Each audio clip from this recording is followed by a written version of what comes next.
I'll be speaking to Ira Helfand. He's a practicing medical doctor and member of the steering group of the International Campaign to Abolish Nuclear Weapons, which is ICAN for short. And that organization was recipient of the 2017 Nobel Peace Prize. He's also past president of the International Physicians for the Prevention of Nuclear War, recipient of the 1985 Nobel Peace Prize. On Thursday, August 7th of this year, 2025, he'll be speaking at the American Museum of Tort Law in Winsted, Connecticut at 11 a.m. Good morning. Good morning. Good to talk with you.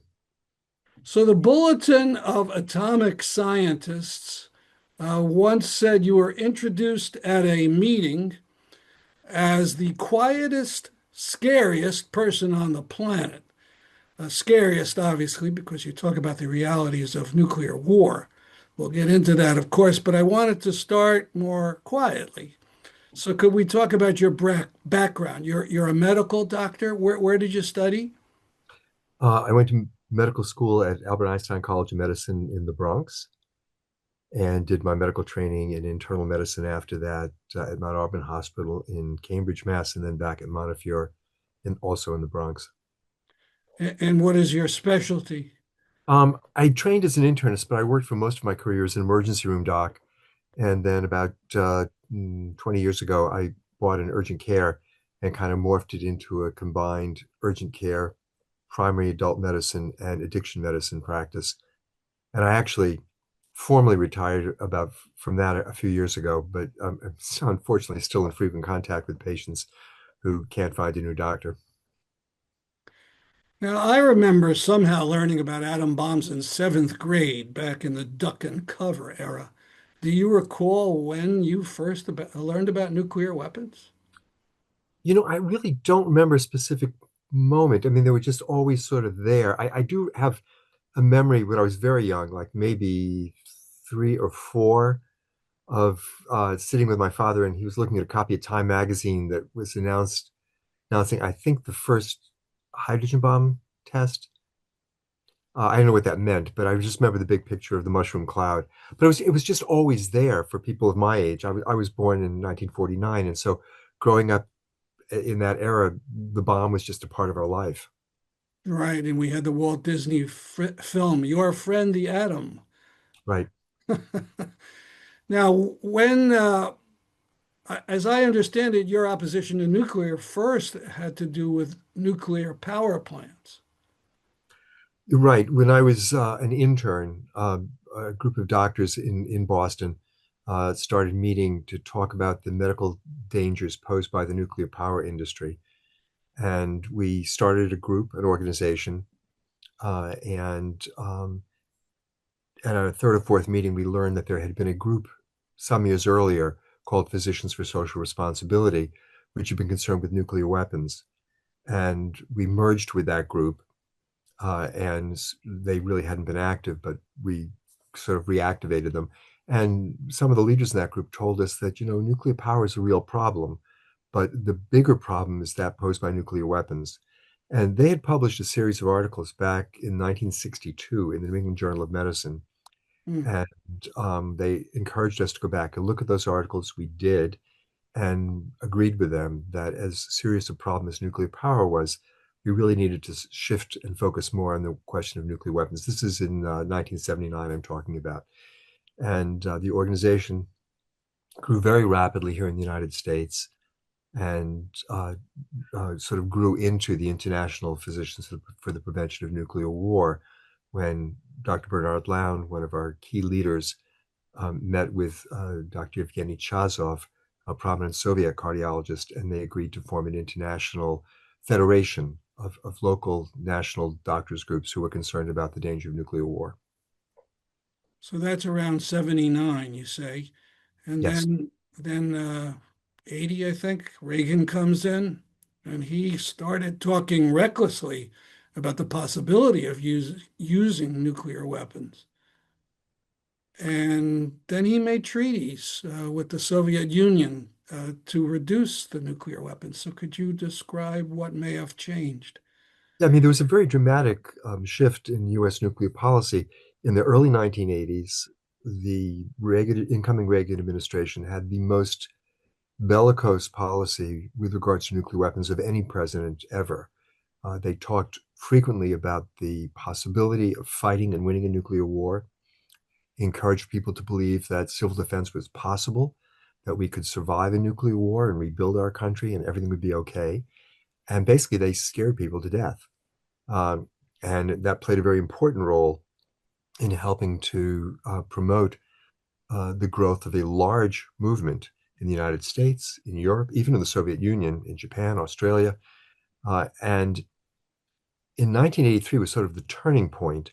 That year, the United States deployed Pershing missiles in Europe with the stated intention of being able to fight and win a nuclear war in Europe. It was a crazy idea. Nuclear war was not survivable, but that was US policy. And we almost had nuclear war that year twice, once in September and again in November. And those real world events, plus the meetings that we've been able to arrange with both Reagan and Gorbachev, and all of the educational work that we were doing, and the huge movement that resulted from that, led to this very abrupt change. Reagan and Gorbachev suddenly got it. And they sat down together and they said together, nuclear war can never be won and it must never be fought.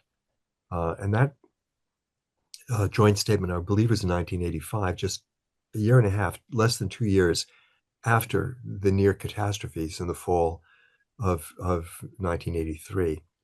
And I think it's enormously important for us because it shows how rapidly we can make progress towards changing nuclear policy if we can just get the attention of the leaders and get them to understand the danger of the policies they are currently pursuing. And one of the events that got people's attention was in New York City, where Central Park had 1 million people. I think it was June of 82. That's Um, right. The largest demonstration in US history, 1 million people demanding an end to the Cold War arms race. yeah. Now, let's move ahead to the International Campaign to Abolish Nuclear Weapons, ICAN. When did that begin? That was started in 2007. You know, when the Cold War ended in 1990, that was good. Uh, but the problem is that everyone began to act as though the problem of nuclear war had ended also, and it hadn't. The situation was clearly much safer than it had been just a few years before at the height of the Cold War, but there were still thousands of nuclear warheads. And nobody really wanted to talk about this anymore.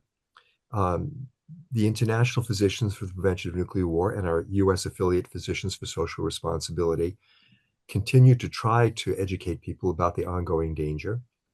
And in 2006, at IPPNW's World Conference in Helsinki, a proposal was made that we launch a new, broader civil society effort, an international campaign to abolish nuclear weapons.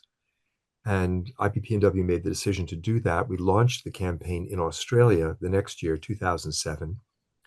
And it was initially primarily an Australian campaign, but over the next couple of years, it grew internationally, and we set up a new office in Geneva. And I can put forward a call for a new treaty to ban the possession of nuclear weapons, to outlaw their possession, similar to the existing treaties on biological and chemical weapons. And that treaty, I think, somewhat to our surprise, to our great pleasure, was actually negotiated at the United Nations in 2017 after a series of major international conferences about the medical consequences of nuclear war that moved those negotiations forward. And it actually passed and got the requisite number of nations, right? That's right. There was a vote at the UN, and on July 17th, I think, 2017, uh, it passed at the UN by a vote of 122 to 1. Uh, it entered into force in January of 2021 when the 50th country ratified the treaty. That was the provision in the treaty. When 50 countries ratified, it would go into force. And so the treaty's been in force for 4 years. The problem, of course, is that none of the countries which actually have nuclear weapons chose to be part of the negotiations or to this date, join the treaty. And So our attention is now focused primarily on how to use the treaty and the international statement it represents to bring about change in the countries that actually have the weapons. And here in the Right. United States, that has been primarily through the Back from the Brink campaign, which we started in 2017, shortly after the treaty was adopted. All right, I'm And going to get to that in a minute, but if first I want to ask you about some movies. In an interview years ago, you talked about the influence on President Reagan of two movies, The Day After and War Games. I want to ask about another movie, the 2023 film Oppenheimer. First, what did you think of the movie itself? I thought it was a really great movie, but it wasn't the movie that we need to change public policy. It didn't talk about the current danger. It was a movie about what happened in the 1940s and 1950s. It was primarily a movie about Oppenheimer's personal inner struggles. And it was a very good movie, but it really didn't talk about the issue that we face today, which is the growing danger of nuclear war and the urgent need to get rid of these weapons. So perhaps, it drew some attention to the nuclear question, but it certainly has not played and will not play the role that the day after played. Now, there are some movies in the pipeline which may do that. Uh-huh. Uh, a terrific book by a woman named Annie Jacobson called Nuclear War: A Scenario that describes how a nuclear war could take place. After an initial launch by North Korea, it follows the world for the next 70 minutes as events spiral out of control and shows what one scenario leading to nuclear war could be. That book, which is a terrific read, is going to be made into a motion picture as well. Uh-huh. It was recently reported also that, oh dear, I'm blocking out, James Cameron is going to be making a movie about the destruction of Hiroshima. Wow. I think will be a very powerful depiction of what nuclear weapons can do. And finally, I have heard that Netflix has optioned the British movie Threads, which was a 1980s sort of UK version of The Day After. And Netflix is planning to make this into a series, which would be Really? terrific because it will reach a very broad audience. Yes. And all of these developments really are cause for great optimism, I think, because one of the things that's been missing in recent years is this attention to the nuclear danger in the popular culture. And these movies, I think, have the ability to really have a big impact if they are, in fact, made and released. All right, now let's get back to the Back from the Brink organization in which you're active. Now, people often say well, international law says nuclear weapons must go, but that's impossible because it can't all be done in one giant step. But Back from the Brink has at least four interim steps, and I'd like to ask you about each of them. One was renounce first use. Stan, if I could just for a second before we get into the interim steps, I Yeah. do want to make, I think, a very important point. We do not see these as steps that need to be taken before we get rid of nuclear weapons. We think that the fundamental decision to eliminate nuclear weapons can and must be taken.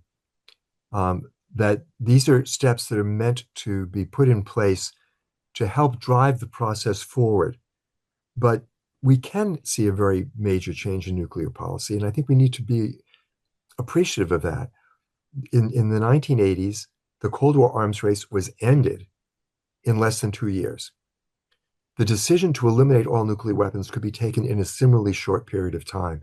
And the main thrust of the Back from the Brink campaign is our call on the United States to enter now into negotiations with the other 8 countries that have nuclear weapons to work out the details of verification and enforcement, and most importantly, to negotiate a timetable for eliminating their nuclear weapons.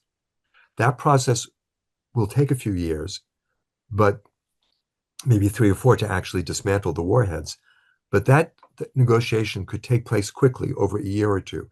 And it's, I think, a mistake to think of this as a distant future goal.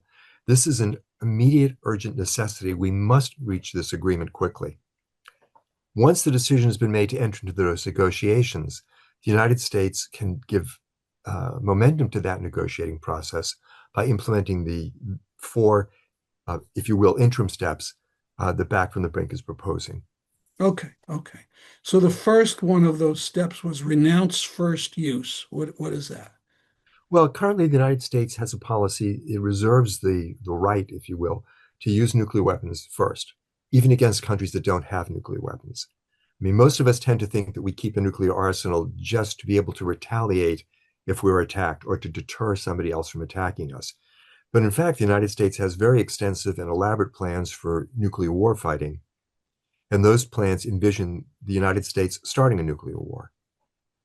We think the US should join several other nuclear powers, India, China in particular, which have an explicit policy that they will not initiate nuclear warfare.